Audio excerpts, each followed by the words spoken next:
안녕하세요. 안녕하세요. 번영로TV입니다. 네. 네. 오늘은 나정현 코치님과 함께 청소년들의 이슈 두 가지 다뤄보도록 하겠습니다.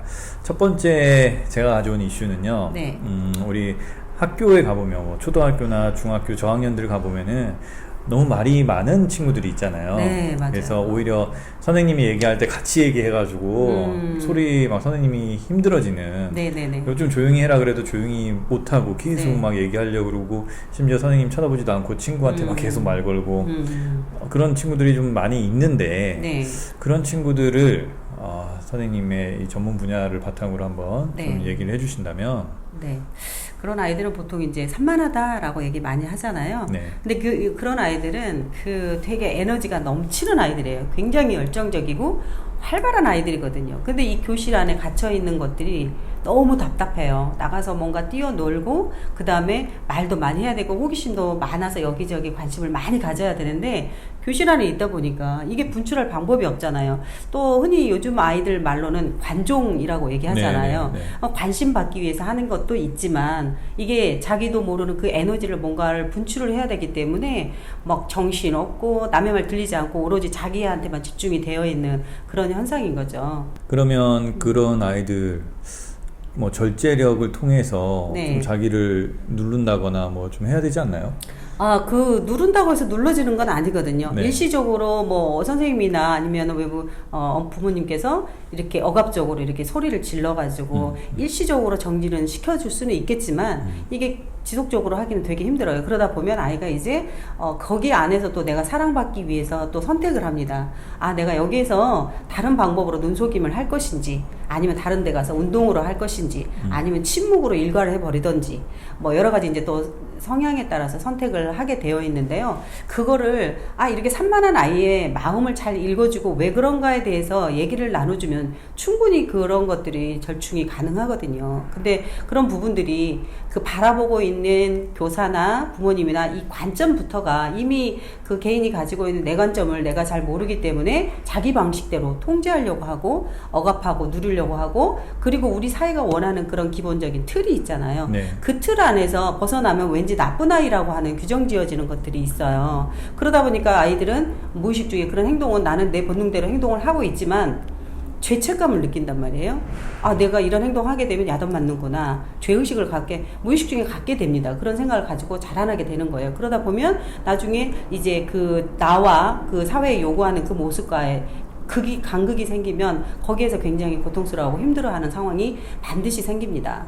네. 그래도 뭐 그렇게 아이의 마음적으로는 그렇게 흐름이 갈 수 있겠지만 네. 학교 생활을 한다거나 그러면 단체 생활인데 그렇죠. 거기서 뭐 수업을 하거나 뭔가 진행을 하려고 그러면은 좀 절제되어 있는 그 규범들이 있잖아요. 네네. 네, 따라줘야 되는 것들이 있고 그런데도 끊임없이 막 자기 얘기를 하려고 그러고 소리 지르려고 하고 네. 대화하기 힘들어하고 막 그래서 친구들 사이에서 네. 쟤 때문에 뭐 방해돼서 못하겠어요 막 이런 얘기들도 나온다는 거죠. 그냥 그런 아이들 너무나 이 정신적으로 굉장히 힘든 상황에 있는 아이일 수도 있어요. 그런 네. 아이들은요. 전혀 뭐 힘들어 보이지 않던데. 네, 겉으로는 그렇죠. 왜냐면요, 자기의 고통을 절대 곁으로 보이지 않으려고 하는 아이들이 있어요. 특히나 이렇게 산만하고 관심 받으려고 하는 아이들은 특히나 더 심하거든요. 근데 저는 이제 제가 오랫동안 아이들하고 함께 하다 보니까 생긴 노하우 중에, 노하우는 아니고 진정성으로 다가갔더니 어떻게 했냐면, 지난번에도 수업 중에 그런 아이들이 꼭 있어요. 항상 있잖아요. 네.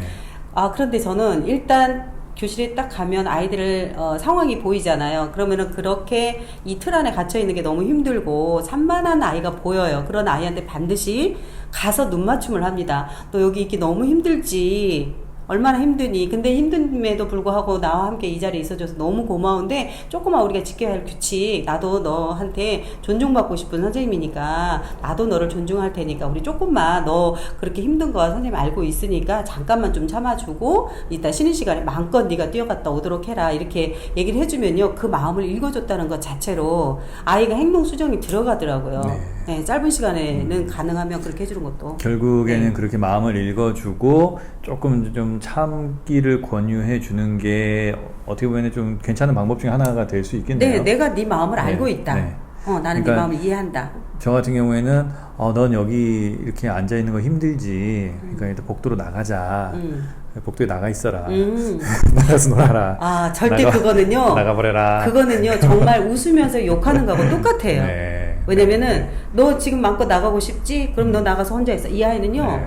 관계가 굉장히 중요한 아이예요. 사람들하고 함께 있는 걸 좋아해요. 그 네. 안에서 잘난 체 하고 싶은 아이인데, 나가서 움직여라? 이거는 자기 그 간접적으로 웃으면서 벌 주는 거하고 네. 똑같거든요. 그렇죠. 그러면 더 반항심이 생겨요. 네. 나가서 안 놀아요. 네. 그러니까, 아, 이렇게 하는 거 네 마음은 내가 알고 있다. 아, 그거를 맞습니다. 충분히 인정을 해주시면 좋을 것 같아요. 네, 대부분의 선생님들이 이렇게 열정을 가지고 아이들을 대하기보다는 일시적인 그 순간을 좀 조용히 만들기 위해서 정말 밖으로 내보내는 선생님들 꽤 많을 맞아요. 거예요. 그런데 지금 얘기 나눈 것처럼 그 눈을 마주치고 아 너가 이렇게 에너지가 많고 그래서 참 여기 앉아있기 힘들구나 그냥 조금 참아주고 쉬는 시간에 좀 했으면 좋겠다라고 진정으로 얘기를 하고 소통을 한다면 그게 해결될 수 있겠다. 네네. 네, 그렇습니다. 네, 첫 번째 사항은 좀 해결이 된 것 같고요. 여러 가지 관점들과 여러 가지 사안들이 있겠지만은 참고할 이야기들을 저희가 좀 해드리고 있는 거라고 보시면 됩니다. 네. 두 번째는요, 좀 심각한 주제인 것 같아요. 네네. 이 청소년들이 너무 힘들다 보니까 혹은 네. 너무 외롭다 보니까 네. 기댈 곳이 없다 보니까 네. 극단적인 선택을 하는 뭐 네. 자살이나 이런 거에 대한 충동을 느끼는 친구들이 있는 것 같더라고요. 네, 네. 그런 맞아요. 아이들에 대해서 뭔가 좀 이야기를 해준다면 청소년기에는 자기 정체성 때문에 정체성이 나는 누구지라는 그런 생각들을 되게 많이 하잖아요. 그래서 그런 것들 때문에 고민을 많이 하고 한 번쯤은 다들 자살에 대한 충동감을 느껴요. 하지만 절대 충동감을 느낀다고 해서 실행에 옮기지 못하는 성향들이 있거든요. 네, 말로는 남을 위협하기 위해서 나 좀 알아줘 라는 마음에서 말로 하는 아이들이 있는가 하면 절대 그 감정을 내보이지 않는 아이들이 있어요. 가장 위험한 아이들이 바로 내 감정을 드러내 보이지 않는 아이들인데 네, 그게 바로 이제 그 애니어그램으로 보면 4번, 5번 유형에 속한 아이들이 절대 자기 감정 함부로 얘기하지 않아요. 자기 정체성에 대한 고민을 너무 많이 하기 때문에 자살을 수없이 많이 생각을 합니다. 네. 이 아이들은 자기와 똑같은 상황, 자기를 정말 모든 아이들, 청소년들은 그렇지만 나를 이해해 줄 수 있는 어른, 친구가 있으면 정말 도움이 많이 될 거예요. 그러니까 얘기를 많이 들어주고 왜 이렇게 됐는가에 대한 것을 본인이 생각을 자꾸 끌어내서 얘기할 수 있게끔 해주고 사랑받고 너의 존재로서 너는 정말 훌륭하다라는 것을 항상 인지를 시켜주는 게 가장 중요하다고 봅니다. 얘기를 하려고 많이 시도를 하는데 마음 열지 않죠. 그렇죠. 마음이 쉽게 안 열어지잖아요. 네, 절대 열지 않아요. 왜냐면은 가정을 좀 들어봐야 알겠지만 어떤 통제나 억압이라는가 이런 경험들이 많았기 때문에 마음 여는 게 이 친구들은 정말 쉽지 않아요.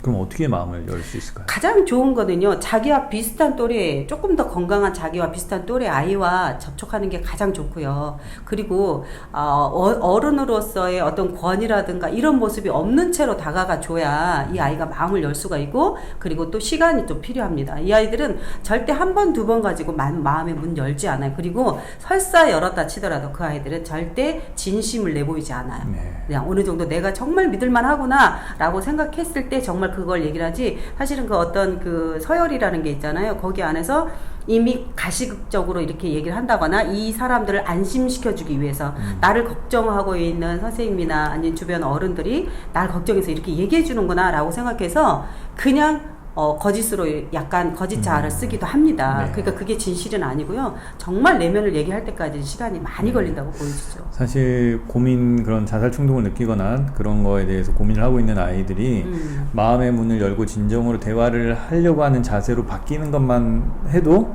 그런 충동은 사라질 수 있겠네요. 그렇죠. 네, 문만 열리는 순간까지만 오더라도 네. 그런 마음들은 좀 사라질 수 있을 것 같다. 그런데 결국 문을 못 여는 친구들은 상황이 안 좋으면은 이렇게 극단적인 선택을 할 수도 있겠다라는 생각이 들고요. 네.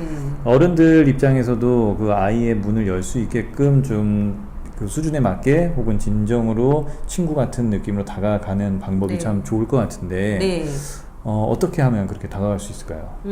일단은 나는 어른이야. 나는 어른이고 내가 경험이 많아. 그러니까 너도 이렇게 한번 해봐. 또는 사회가 이렇잖아. 그러니까 여기에 맞춰서 살아봐. 이런 얘기는요, 이 아이한테 절대 통하지가 않아요. 네. 그러니까 이거는 마치 그냥 계속적으로 나를 통제하고 뭔가 규율화시키고 범주화시키고 이 안에 나를 가둬놓으려고 하는 것밖에 안 되는 거거든요. 근데 자꾸만 이게 어른으로 시각으로 봤을 때는 너무 너를 사랑하니까 너는 좀 이렇게 했으면 좋겠고 안전했으면 되면 좋겠고 이런 마음이 그게 그 아이의 마음이 아니라 내 마음이잖아요. 네. 그러니까 그것도 나를 이렇게 통제한다라고 생각을 하기 때문에 그렇게 쉽지는 않거든요. 아이와 공통 관심사를 가질 수 있는 친구. 뭐 연예인 얘기를 한다거나 네. 뭐 게임 얘기를 한다거나 그렇죠. 뭐 근데 그 자살 증후군을 심하게 느끼는 아이들은요 게임이나 연예인이나 이런 거가 중요하지 않아요. 나 정체성이 되게 중요하거든요. 그러면 뭔가 하나의 소재를 좀 찾을 수 있다면 네. 어떻게 그러니까 뭐 그걸 느끼고 있어요. 나 되게 심각해. 애가 아이가 심각해. 그럼 선생님이 뭔가 좀 수상해. 그래서 이제 말을 붙이고 싶어요. 이 아이와 어떤 소통을 하고 싶은데 어떻게 소통을 하면 좋을까요? 저는 그런 아이한테 너 요즘 무슨 일 있니? 이렇게 얘기하지 않거든요. 네. 표정을 따고 표정이 오늘 조금 선생님 보기에 좀 힘들어 보이는 것 같은데 요즘 많이 힘들지? 보통은 제가 대하는 아이들이 학생들이다 보니까 아이들한테 공부하는 게 되게 힘들잖아요. 첫 번째가. 네. 그래서 요즘 학교 다니기 많이 힘들지? 친구들하고도 재밌게 잘 지내고 있지? 이렇게 뭐 힘들지의 마음을 벌써 얼굴을 보고 이게 느껴졌다는 것을 얘기를 하게 되면 이제 거기서 부터 조금 내 힘듦을 좀 알아주는구나 라고 생각해서 살짝 문을 엽니다. 그래 뭐 무슨 일 처음에는 얘기 절대 하지 않죠. 근데 점점 또 그 다음 횟수로 가지면서 그 아이를 나는 정말 너를 이해하고 있고 절대 뭔가를 지시하려고 하는 그런 마음을 주면 이 아이는 본인이 이제 판단을 합니다. 내가 이런 얘기 힘든 얘기 꺼냈을 때 이분 또 반드시 또 나보고 이래라 저래라 이게 옳다. 잔소리하겠구나. 네, 이게 옳다 저게 옳다 가르마타 주려고 하는구나. 그러면 마음의 문을 또 닫게 되는 거거든요. 그래서 얘기를 안 하는 게 그게 청소년들의 그 사춘기의 어떤 가장 큰 특징이라고 볼 수가 어떻게 있습니다. 보면은 첫 접근은 뭐 힘들지 뭐 많이 힘든구나 힘들어 보인다 그래도 많은 얘기 하지 않아도 돼요. 등 네. 한번 쓰다듬어 네. 주면서 네. 많이 힘들지. 네. 그래요. 뭐 어쨌든 이게 하나의 답처럼 있으면은 이미 그렇죠. 많이 해결됐겠죠. 근데 네. 아직까지 사회적 문제가 되고 있다는 거는 아직까지 뭐 명확한 답도 없고 케이스 바이 케이스로 다 사례가 다르기 때문에 어른들이 선생님들이 해야 될 것들은 좀 더 관심을 가지고 뭔가 좀 경계에 있는 아이들은 좀 더 마음을 좀 들여다보려고 하고 한두 번으로 끝내지 말고 지속적인 관심이 좀 필요하겠다. 네. 네. 근데 저는 이제 사실은 코칭하는 사람이기 때문에 조금 상담하고 코칭하고 다르게 접근하는 게 뭐냐면요. 네. 절대 제가 코칭 하시는 분이 먼저 이렇게 자살 증후군을 가지고 있는 아이에게 먼저 어떤 얘기를 꺼낸다거나 답을 어떻게 한번 해봐라라든가 그런 얘기를 절대 하지 않습니다. 모든 것들은 본인이 자기 안에 있는 것들을 끄집어내서 본인 스스로가 어떻게 하는 것이 옳은 것인가에 대한 선택을 하게 어떤 질문을 통해서 저희가 항상 얘기를 끌어가 주기 때문에 네. 아이들이 더 마음이 후련하죠. 내 안의 것들을 토해냈기 때문에. 그 시점이 그 시작이 중요한 것 같아요. 시작도 중요하고. 아이가 어떻게 네. 뭔가를 해줘야지 네. 이렇게 나오잖아요. 네네. 예, 그냥 이미 마음이 닫혀 있고 그런 힘든 친구들은 안 뱉어내니까 그걸 끄집어내 줘야죠. 네네. 뭔가를 마중물을 부어줘야지 나올 거 아니에요. 맞아요. 그래서 그런 세심한 것들이 관찰이 되게 많이 필요하긴 관심과 관찰이 되게 필요하죠. 네, 어렵습니다. 네. 네. 어려운 거고요. 이런 것들은 계속 여러 방면으로 생각하면서 네. 좀 해결점을 찾아봐야 될 것 같습니다. 네. 네, 오늘은 저희가 두 가지를 좀 체크를 해봤어요. 하나는 좀 산만한 아이들에 대한 관점 하나를 이야기를 해봤고요. 또 하나는 자살 충동을 느낄 수 있는 아이들에 대한 시선, 관점 하나를 이야기를 해봤습니다. 이게 어떤 해결책이 되지는 않더라도 이런 거에 대해서 한번 깊이 있게 생각해보는 그 자체만으로도 우리 청소년들의 미래에는 분명히 도움이 될 거라고 생각이 듭니다. 네. 많은 어른들과 선생님들이 함께 청소년들 좀 보살펴 주시고 관심 있게 봐주시면 더 좋을 것 같습니다. 오늘은 어쩌면 주변에 있는 그 청소년들, 자녀들 한 번 더 따뜻한 눈으로 바라봐 주시면 더 좋을 것 같습니다. 네. 네. 오늘은 여기까지고요. 다음에도 나정현 Y코칭 대표님과 함께 또 다른 이야기, 다양한 네. 이야기 나눠보도록 하겠습니다. 감사합니다. 감사합니다.